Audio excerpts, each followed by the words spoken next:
Welcome to the third Community Conversations event of Spring Term 2009. Tonight's event was planned by the students of the Oregon Brain Trust, and it's titled Break a Leg, Behind the Scenes at the University Theater and Working Rehearsal of Metamorphoses. Our tour guide and host this evening is John Schmor, Associate Professor and Head of the Department of Theater Arts. And I'm just going to quickly thank our co-sponsors and turn it over to John. The Community Conversations is possible because of generous funding from the Robert D. Clark Honors College, the Oregon Humanities Center, and Undergraduate Studies. So, John, I'm going to turn it over to you. Well, welcome everybody to the brand new lobby of our new theater. If you were here before, this was all a circular drive with parking meters and a kind of ugly lawn out front. And that was the only lobby we had, and the Robinson was the only theater we had. We had another small space that was an old classroom in Villard that we tried to use as a theater. I think for over 30 years that space was used incorrectly, inappropriately, and probably unsafely. So the main new theater is the Hope Theater. That's brand new, and it's to replace this old classroom that was retrofitted wrongly as a theater. The Hope Theater is what we call a black box. It's a completely flexible space. The seating can go in any arrangement, and you'll see there's some other features about it. It was called the Hope because the Hope Theater was the last of the great Elizabethan theaters during Shakespeare's life. And it was a multi-purpose theater. It also had a bear baiting ring in it. But it was also the year that Obama won the presidency, and we thought it would be okay to call it after something audacious. And then finally, we really, really hope that there'll be a major donor come by someday and want to have the thing named after them. So anyway, this lobby is designed to deal with both spaces. I can't say much about it other than that if you know Thomas Hacker's architecture, he's a major architect for theaters and art installations. This reads like a signature building for him. You can tell that he was the designer of this thing. The clean lines, the open windows, the very simple materials, the sunscreen outside of our windows, which keeps this lobby from heating up too much, is also in the stairway railings and as display screens on either side of the Robinson doors. Little things like that tied together. The beechwood in the ceiling around the box office on the doors. What you're seeing in these display cases are projects made by students in costume design, set design, and over there are some fake desserts by prop design students. I wanted to start us off, because you're coming to see a rehearsal for Metamorphoses, by having everybody get a look at this model. Set designers work first from very small sketches to little white models, all in scale, and then eventually they come to a larger model like this one. And this tells us a lot about what we're going to be dealing with for the staging of the show, which is my job as a director, or the technical aspects of putting it together and building it. This show is unique because it's set in a pool of water. What we chose to do is cover the entire surface of the stage. It's a 35 by 40 foot area, completely covered with 3 inches of water. And then there is a magic trough that's about 4 feet deep that people can enter from underneath or drown in. There's a lot of drowning in this show. It's a play about magical stories. Like, anybody ever heard the story of King Midas? Right? Who turns everything to gold with his touch? That comes from a very long poem by a Roman poet named Ovid. It was written just 2,000 years ago in 8 AD. And he wrote it in exile, and he was attempting to tell all the stories known. So it's a huge, long thing. We're not telling that many stories. We're only telling 10 out of about 180. And they're mostly stories about love and how love changes. So that's hence the title, Metamorphoses, is about bodies changing shape. He was really interested in how the gods would punish us by turning us into animals or hybrids or that sort of thing. So that's the show we're rehearsing. Tonight we're rehearsing technical special effects and timing. And I thought it might be interesting for you to watch a little bit of that once we've taken our tour. So before we go into the Robinson to watch some of that, let's go look at the Hope Theater. It seats about 125 to 150 people.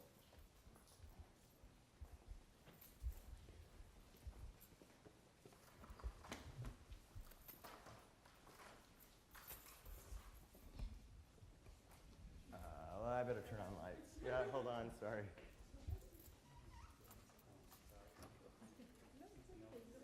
Go ahead and come into the atrium if you want. Yeah.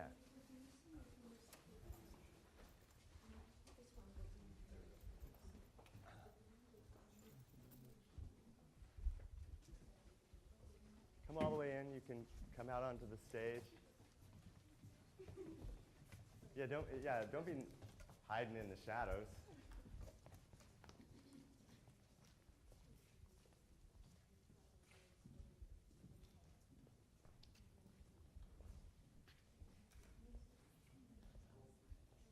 There used to be a big green lawned amphitheater right on this spot where we did children's theater, and years ago they used to have a summer stock outdoor theater. It was called the Carnival, and they had a big tent. Problem was, it rains in Eugene sometimes in the summer, and it wasn't very smart to have all that electric out there. But that is the real estate we use to build this building. It doesn't look like much, but as a theater, it's a perfect space for theater in the round, three-quarter thrust, which would just be what you see where the seats are now. We could do promenade, kind of like a fashion show, and we can do proscenium if we want in here.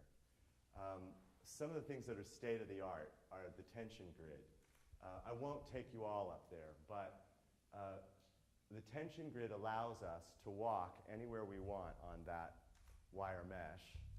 It has a little bit of give. It's a little scary the first time you step out on it because you're looking down quite a few feet. But you can hang lights in any angle, and you're not bound to what used to be an old pipe grid system where there were limitations as to light angle. With this, also, you don't have to use ladders, you don't have to use lifts. It's clean, and the cabling is a whole lot easier. There are nowhere near as many instruments hung right now as there would be during a show. During a show, pretty much that entire grid would be full.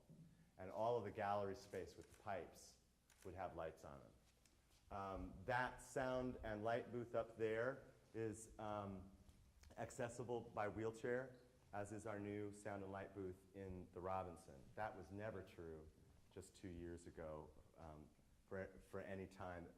People who wanted to work in technical theater, they had to be able to climb a ladder. So that's a great improvement. The walls are covered with this really strange acoustic paneling. I don't know if you can tell, but my voice is kind of being augmented in this space in a way that it wasn't out in the lobby.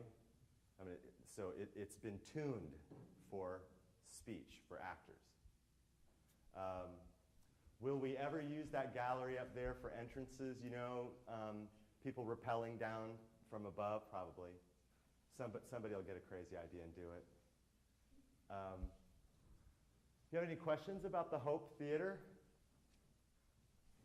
Yeah. Are you having any productions in here yet this We year? will, and near the end of May, the last okay. 2 weekends of May, there'll be staged readings of new dramas on an eco-critical theme. Oh, right, that's going to be in here, yeah. Yeah, for the Eco Drama Festival. Those readings will be in here, and they'll be fully staged, so they'll be like coming to a play. And then we'll be having major keynote addresses in the Robinson, despite the pool of water. Yeah. On the grid, do you get shadows, or does that wash out by the time Yeah, it it's down? completely goes away. No, you don't get shadows, partly because the instruments are hung at a particular height away from the mesh. If they were a little bit further away, you might start to begin to see the mesh. So, this room is separated by a hallway between this theater and the Robinson. That hallway is disconnected from the Robinson, so for seismic reasons, if one building were to fall, the other one wouldn't necessarily fall. which is, I guess, some sort of code they use now. You have to do that, but I think that's so weird. So none of the walls on that hallway actually link to the other space. Okay, so that's our loading dock door that goes outside where trucks would drop off stuff. Come along with me.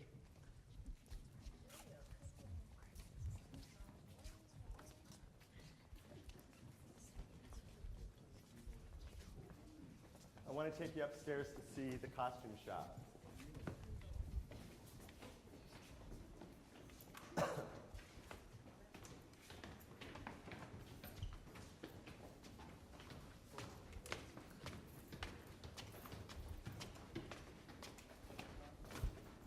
First, I'd like to see the hope from grid height.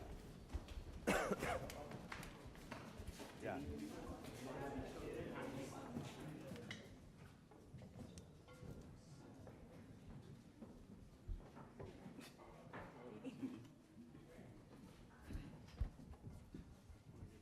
So you can see that there are two ladders that go out onto the grid.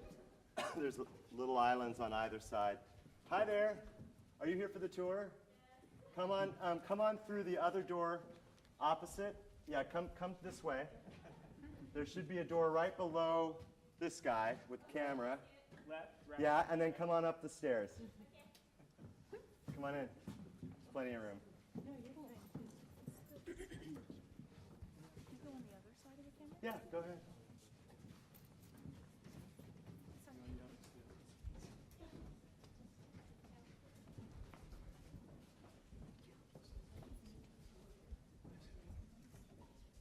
Do you have any questions?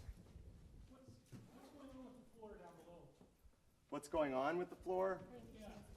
Oh, it hasn't been completely painted over yet. What you're seeing with the colorful leaves, that was for As You Like It, Shakespeare's romantic comedy we did in here end of February. And they're putting a base coat down now to begin putting in the set for the Eco Festival. Any other questions? Yeah, I have one. The floor is wooden. Seems like it makes a lot of noise. The floor is wooden. And I'm sort of surprised you didn't use some of the material. What's the reasoning on that? So that we can drill into it and bolt heavy set pieces onto it. It needs to, you know, these floors get replaced, I'd say every 2 or 3 years because it gets such heavy wear and tear. We thought about putting a sprung floor in here like you would have for a dance studio, which would have been lovely for dancers, but you can't nail into it or bolt into it. For most of our sets, we do some kind of soundproofing on the platforms that are constructed, so you wouldn't notice that creak. Other questions? Do the students also get to do the lighting, or? Our students do everything. Anything that you see on the set in the Robinson, anything you see on an actor's body is made by a theater student or somebody just taking a theater class for the fun of it. And by the way, theater classes are open to everybody, and all of our auditions are too. We're not an exclusive club by any means. I think we have a couple of non-theater majors every year take leading roles in plays. But yeah, our students learn how to do everything. If you're a theater major, you at least walk away knowing how to put a doorway in, build a cabinet, plumb some fixtures, and sew. And speak in front of other people. It's a great major. Come on with me, I'll show you the costume shop.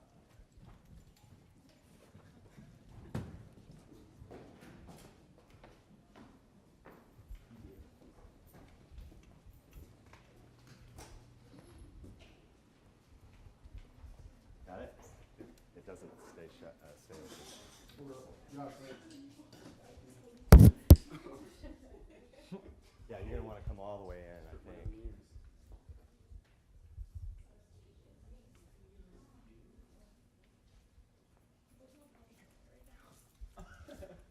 So this entire costume shop is new. Most costume shops are in basements.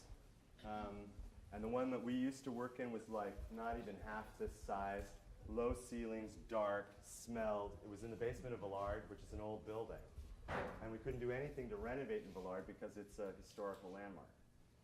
So no air conditioning, nothing. So now, when you take a costume class, you're building in a lit room with beautiful windows looking onto Dede Hall and plenty of space for storage. It's kind of a mess right now because we're getting ready to open a show. Everything on those racks are costumes for Metamorphoses. And I don't really see anything on a mannequin. Well, that's Aphrodite's dress in construction. There are gods and goddesses in this play, who meddle with human affairs. And we're setting it in a kind of ruined world. It'll be familiar to you, I think, when you see it.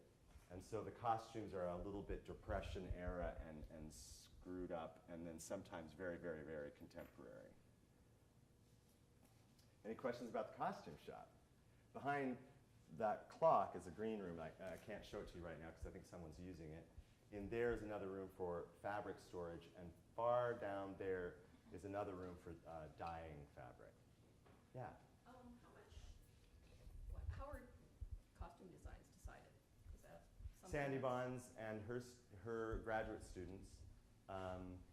It's a long process. You sit down with the director at the beginning with the costume designer, the lighting designer, the set designer, the sound designer, and the props designer. And you have a conversation about the play, and the director suggests directions to take.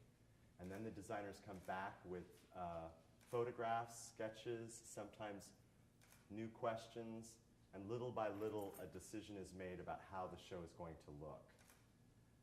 And with this one, it was really quite a step-by-step process. We have production meetings once a week, sometimes twice a week, and that doesn't include one-on-one conversations between designer and director.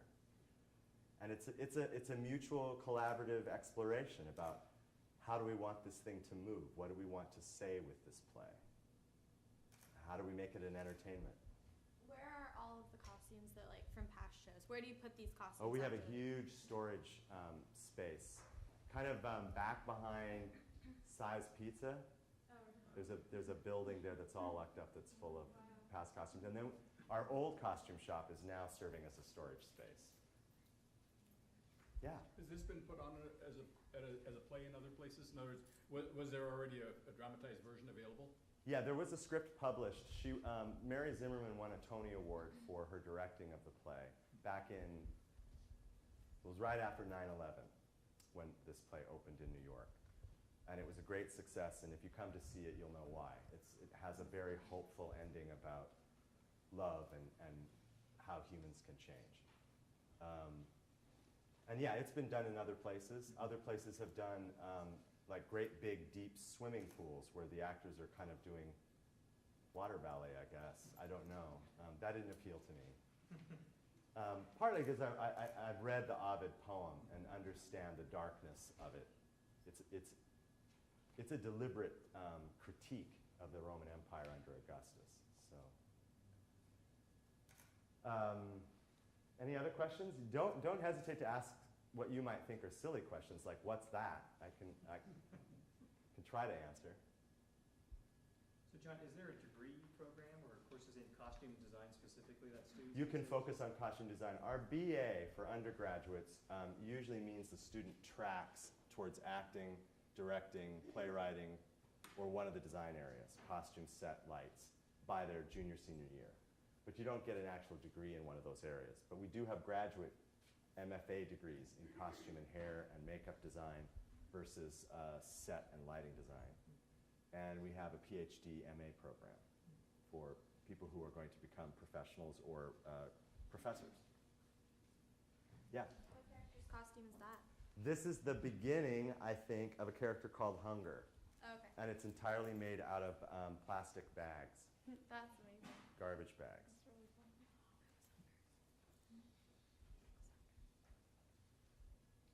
Other questions? Well, let me draw your attention to that window over there and point out how close we are to Villard Hall. And Villard Hall is the second oldest building on campus. This whole Robinson Theater was stuck on to the front of that beautiful building. in 1948 because there wasn't any money from the state for new building. There was only money from the state for renovation. So you could say you were renovating Ballard by putting this monstrosity in front of it. And it's so big and it's so much concrete that it would have cost almost our entire construction budget just to tear the damn thing down. So there wasn't any way to move us. I just think it's a terrible thing to have been done to that beautiful old building, but it's going to be that way for quite a while. All right, so let's go down to the Robinson. It's about that time. I walk in front. Thank you. So go ahead and go right through that door, and that'll take you down the stairs. And yeah, and wait for me.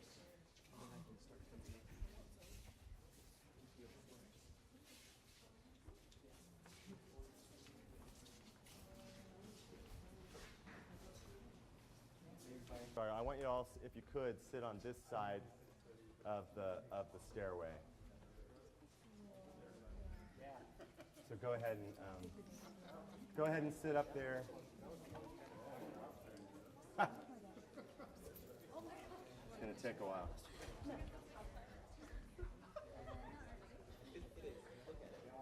And you're welcome to be on the platform or go wherever you want to go.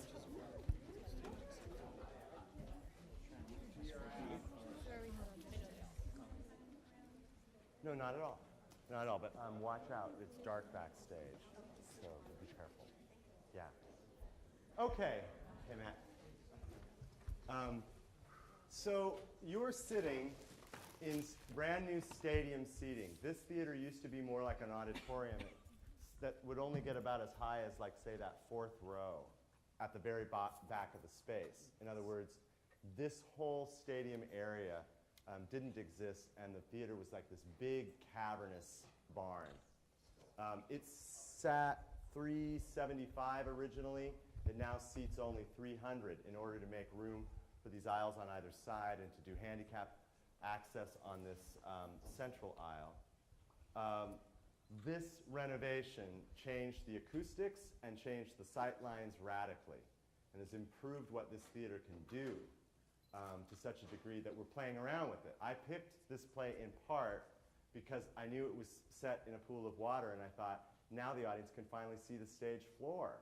Before, audiences couldn't, and you were ducking between heads, and in certain zones in the Robinson you couldn't hear because there was a big acoustic bubble. This was all seeded from a major grant from the ASUO, the Student Union Organization. They gave us $100,000, which allowed us to go to major donors and ask for more, and we finally met the $850,000 goal, and the thing got done. Otherwise, we would have this beautiful new lobby, beautiful new Hope Theater, and the raggedy old Robinson to live with. So I feel pretty proud that we got this much accomplished. In the back, the walls are covered in acoustic paneling, which also improves what we can do. And a great deal of what you're seeing is so much better than what we've been used to for so long. We kind of shake our heads and wonder sometimes. So it's almost time for rehearsal. I wanted to say our department, strangely enough, is one of the oldest in the country. And it's because back in the day when the University of Oregon was first started, they wanted a civilizing effect. And so they did Shakespeare plays and other kinds of entertainments. And so we're about to have our 100th anniversary in the fall as a department. That makes us as old as the Yale School of Drama, and maybe even a little older. It's an interesting part of how this happened. The theater first was in Johnson Hall, across from the president's office. There was a little auditorium there. And they got sick and tired of the theater department, so they built a new building for them. All right, what you're about to see is what we call a working rehearsal. We're just working through technical effects.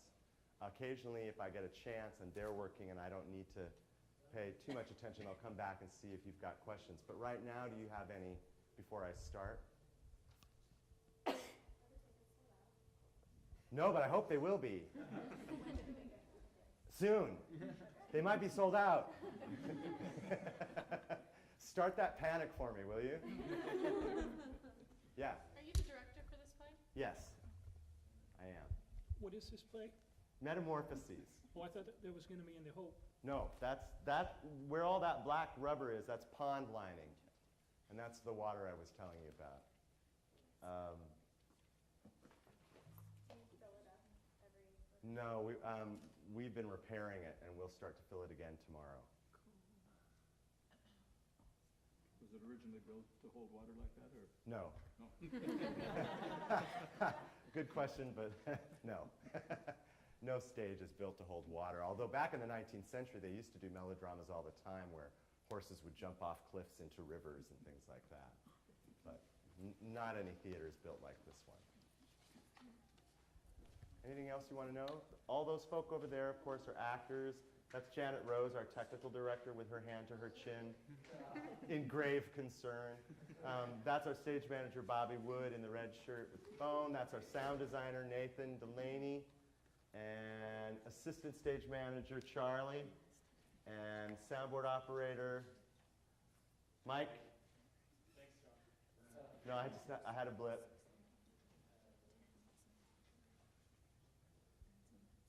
So can we get to work? Mm-hmm. All right. I don't know how interesting this is going to be. I had planned a run-through for you guys, but we did our run-through last night to sort of take advantage of the downtime with the water off the stage. And now we have this repair thing, so we've switched things around. But I'll come back and check in every once in a while. And then about what time do you think you're going to be leaving? Whenever you need us out of your hair, I mean, we usually go for like 80 minutes, but we don't have to be that long. Yeah, stay as long as you like. Don't make me make you leave. But if you're going to go, the best way is to go down these steps, out this aisle, and back out through the lobby. Okay? And then somebody make sure that the last one out shuts that door. Okay. Thank you. Thank you. It's a little unusual, folks. We don't normally have actors do backstage kinds of crew work, but I think they should more often. I have to run up to... Yeah. So, Bobby, Brad's not here? Okay. Cameraman, do you want me to take this mic off? Well, thanks for coming. I hope you got to see some things you haven't seen before, and I hope you'll come back for the show. The show is Metamorphoses by Mary Zimmerman. We open May 1st. We play through May 24th as part of the Ecodrama Festival, a festival of new plays. Thanks for coming.